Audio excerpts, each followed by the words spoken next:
মক্কায় ইহুদিরা এসে দল পাকালো, চল মুহাম্মদকে আজকে প্রশ্ন করে আটকায় দিব। কি প্রশ্ন করবি? ইহুদিরা বলে এমন প্রশ্ন জানা আছে এগুলোর কিছুই মুহাম্মদ জানে না। ইহুদিরা এসে হাজির, মুহাম্মদ আমরা কালিমা পড়ে মুসলমান হব। আল্লাহ রাসূল তো মহা খুশি, তাই আসো, তবে শর্ত আছে। কি শর্ত? 3টা প্রশ্নের উত্তর দিতে পারলে লাইন ধরে আমরা সব কালিমা পড়ে ফেলবো।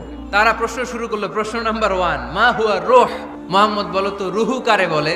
2 নাম্বার প্রশ্ন, মান হুম আসহাবুল কাহাফ? আসহাবে কাহাফ সম্পর্কে কি জানো? 3 নাম্বার প্রশ্ন, মান হুয়া যুলকারনাইন? যুলকারনাইন সম্পর্কে কি জানো বলো। আল্লাহ রাসূল সাল্লাল্লাহু আলাইহি ওয়াসাল্লাম বললেন আগামীকাল উত্তর দিব। টানা 15 দিন ওহী আসে নাই, নবী উত্তরও দিতে পারে না। আল্লাহ রাসূল সাল্লাল্লাহু আলাইহি ওয়াসাল্লামের জন্য এত বিব্রতকর পরিস্থিতি আর কখনো ছিল না। তিনি বারবার বলতেছেন কালকে বলবো, কিন্তু উত্তর আসে না। এর কারণ নবী ইনশাআল্লাহ বলে নাই। এবার আল্লাহ 3টা প্রশ্নের উত্তর জানাই দিলেন। এবার নবী দাঁড়িয়ে গেলেন, বললেন কার কার উত্তর লাগবে আসো। রুহু হলো